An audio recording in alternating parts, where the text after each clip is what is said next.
La Tierra está llena de paisajes que cambian todos los días al compás del tiempo y de los elementos que la componen.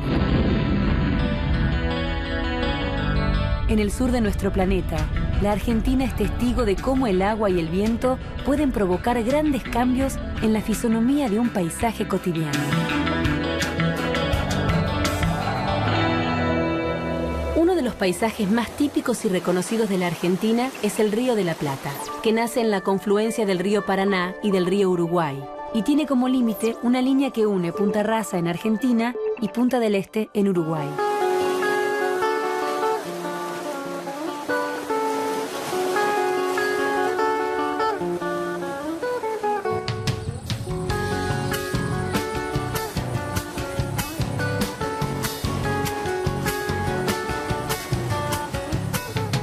Sus costas, que no siempre fueron iguales, sufrieron un gran cambio hace unos 7000 años, cuando se produjo el aumento global del nivel del mar. Entonces, la línea de la costa fue retrocediendo y las desembocaduras de ríos y arroyos se transformaron en estuarios, lo que a su vez generó barrancas que iban desde Rosario hasta más allá de la ciudad de La Plata.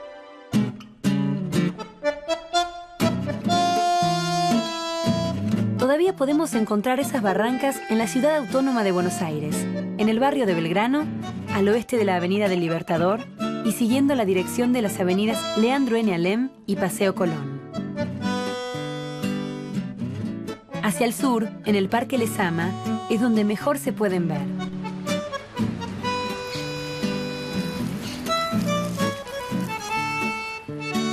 Ahí, la antigua línea de costa cambia de dirección hasta confundirse con la terraza del riachuelo en los barrios de La Boca, Barracas y Pompeya, por donde miles de personas transitan cada día.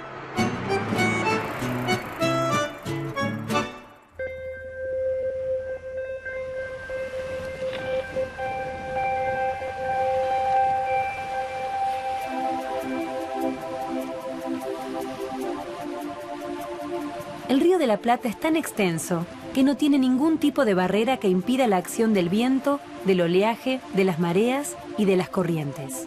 Por ejemplo, cuando el viento sopla del sudeste, frena el flujo de agua dulce hacia el mar y hace subir el nivel del río.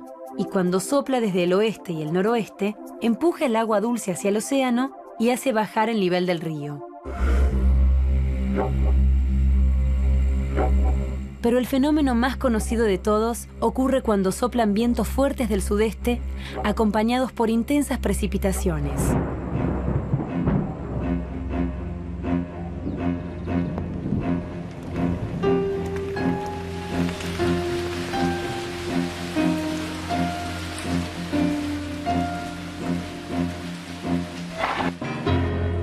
Entonces, se produce una sudestada que provoca que el lado argentino del río se inunde, causando grandes daños económicos.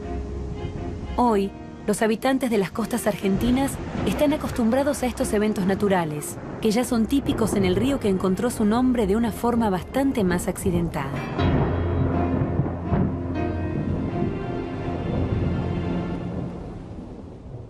Hace unos 500 años, el rey de España dio inicio a una carrera por encontrar un paso por el sur para las Molucas. El primero en hacerse eco del llamado fue Juan Díaz de Solís, que encontró un río del que tomó posesión en nombre de la Corona de Castilla. Al poco tiempo, Solís fue muerto en una emboscada que realizaron los habitantes originarios, a los que algunos historiadores identificaron como charrúas y otros como guaraníes. Unos años después, en 1526, Sebastián Gaboto salió de España a buscar las Molucas sin provisiones suficientes y solo pudo llegar al mismo río al que había llegado Solís. Los navíos de Gaboto llevaron la primera plata que se vio en España. Eso fue suficiente para bautizar a esas aguas Río de la Plata.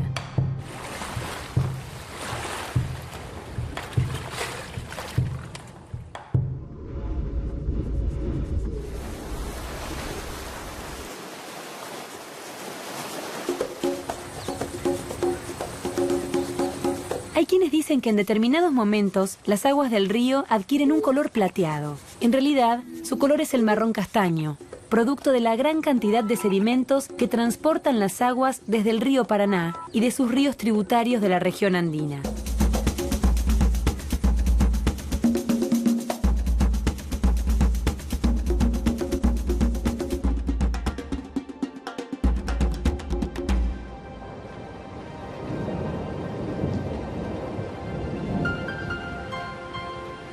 Durante las sudestadas, las olas chocan contra la costa y producen una corriente que mueven unas partículas del tamaño de granos de arena. Estos sedimentos se acumulan y crean estructuras alargadas a las que comúnmente se llama cordones litorales.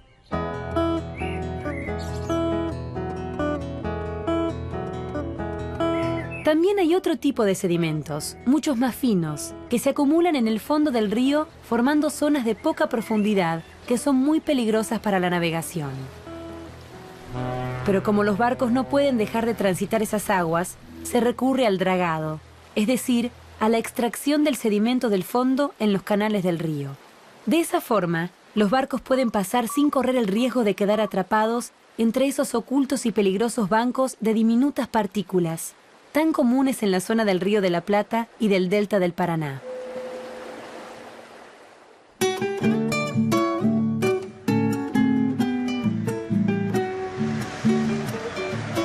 En el delta, la navegación no es una opción, sino una necesidad. La cantidad de cursos de agua que lo atraviesan impide totalmente las comunicaciones terrestres. Por eso, a lo largo de su historia, todos sus habitantes tuvieron que movilizarse por agua. Los guaraníes lo hacían en grandes canoas construidas con troncos de árboles.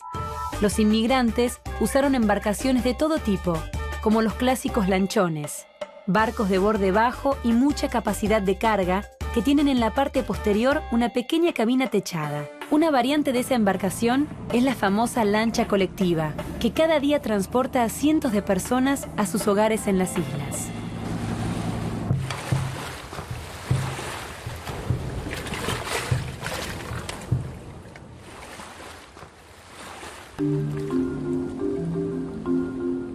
El delta del Paraná, ubicado en las provincias de Entre Ríos, Santa Fe y Buenos Aires, tiene 270 kilómetros de longitud y 45 kilómetros de ancho, y está formado por numerosas islas que surgieron gracias a depósitos limosos y arenolimosos, entre los que se desarrolla una complicada red de arroyos, ríos y meandros.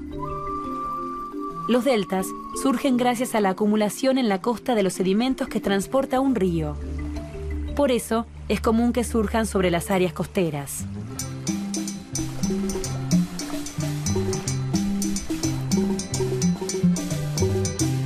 Cuando el río Paraná transportó los sedimentos que formaron las islas, también trajo consigo gran parte de los seres que las iban a habitar. El río Paraná es el camino por el que llegaron una fauna y una flora muy propias de climas cálidos. Como en el delta la comida abunda, la fauna siempre fue muy variada. En el extremo de la cadena alimentaria se encuentra el yaguareté, que fue muy común en la zona hasta el siglo XVIII. Luego, el ciervo de los pantanos, que es un emblema de la zona y todavía subsiste. Finalmente, los carpinchos, las nutrias, una gran variedad de pájaros, entre los que sobresale el viguá, y una riquísima cantidad de peces.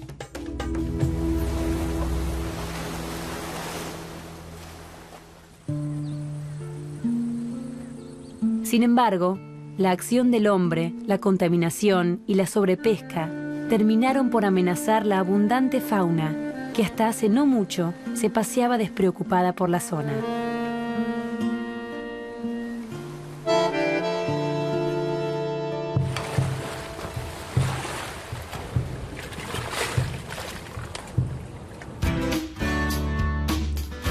El delta del Paraná crece dentro del estuario del Río de la Plata y por ello avanza muy rápidamente. Esto se nota muy claramente en el espectacular progreso de su frente. Por ejemplo, si tomamos un mapa antiguo de la zona, vamos a ver cómo la desembocadura del río Reconquista estaba prácticamente libre de obstáculos en 1731. Pero si miramos un mapa hecho unos 70 años después, entre 1802 y 1829, veremos cómo comenzaron a aparecer islotes propios del frente del delta. De hecho, las reconstrucciones muestran que ese frente avanzó alrededor de 100 metros por año desde 1700 hasta la actualidad.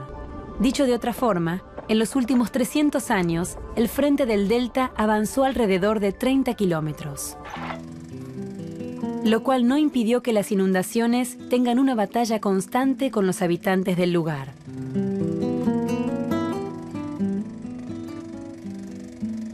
Para sortear el efecto de las inundaciones, a los habitantes del delta solo les quedó la opción de construir sus casas sobre plataformas elevadas. Estas construcciones se conocen como palafitos. Originariamente, se hacía la plataforma utilizando la madera local, sobre la cual se construían paredes de adobe. Más adelante se comenzaron a utilizar tablones clavados sobre un esqueleto de madera y cubiertos con un techo de chapas de zinc. Hoy en día, la opción pasa por usar el hormigón para las plataformas y el ladrillo para las paredes. De a poco, los palafitos van perdiendo identidad, pero ganando madurez en su batalla contra las inundaciones.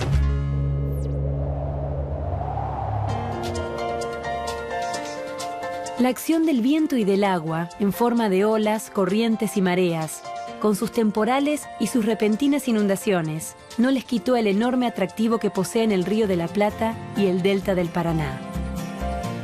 Muy por el contrario, sus costas y tierras se fueron llenando rápidamente de hombres y mujeres que decidieron que valía la pena construir sus hogares bordeando esas aguas, que súbitamente pueden cambiar de humor y modificar cada día su fisonomía.